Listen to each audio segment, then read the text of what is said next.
What's up mga boss? Nandito po tayo gagawa ng gulong ng loader. Siyempre bubuksan po natin muna ang port ng forklift.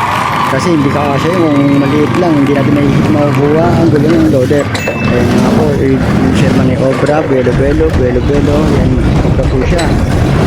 Tapos ayan nga po, dandahan lang kukunin natin. Okay, dandahan, iyanap po natin mga boss. Angat ng konti sa baba, and then pusok.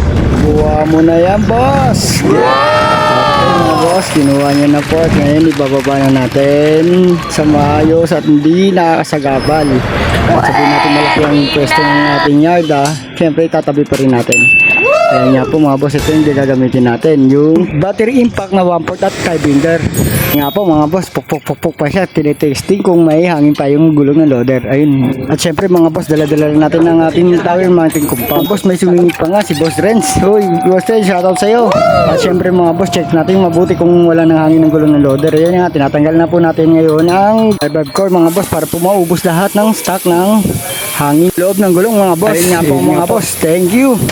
Sa mga boss, ito na po pala ang part 2 natin. Gagamitin na po pala natin ang ating tire binder at ating impact wrench. Yan po kasi ang gamit ko sa pagtanggal ng kapit ng goma sa rim. Nga mga boss, konti-konting palo-palo, tapos konting higpit. O syempre unahin po natin higpitan yung kapit niya bago natin ipipress. At saka po pala mga boss, ang ginagamit po natin ang pangalan ay tire braid breaker. Pala mga boss, sinorted ko lang po siya sa pangalan natin at tire binder. At yun nga po pala mga boss, kailangan po pala natin umikot para matanggal lahat ng pagkakapit niya o pagkabid.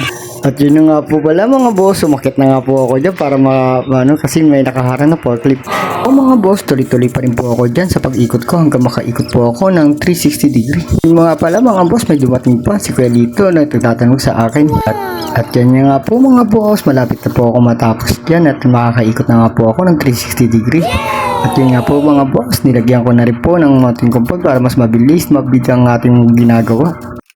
Ayan na mga boss, natanggal na ang pagkabit ng kapit ng goma sa rim. I-disarm na po natin mga gamit natin at iligpit. Ayun na nga po siya mga boss, talo na.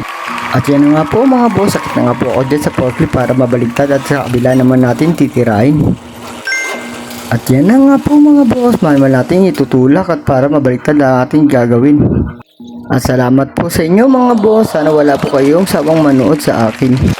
Stop mga boss, ito na po pala ang ating part 3. Yun po mga boss, tatanggalin po natin ang pagkabid ng goma sa kabilang side. At yun nga po mga boss, kailangan po natin umikot ng 360 degree para matanggal po natin lahat. Ito nga po mga boss, puk po ako para ma-shock ang primary lock at ating matanggal. Ito na nga po mga boss, sinusubukan na po natin sikwat-sikwatin ang primary lock. Konting sikwat, konting pukpok. At yun mga boss, tanggal na.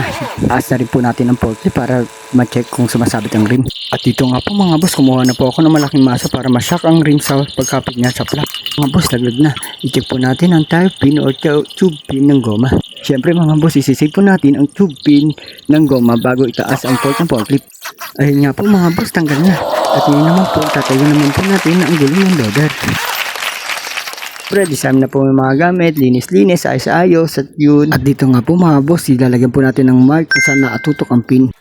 Yun nga po mga boss, thanks for watching.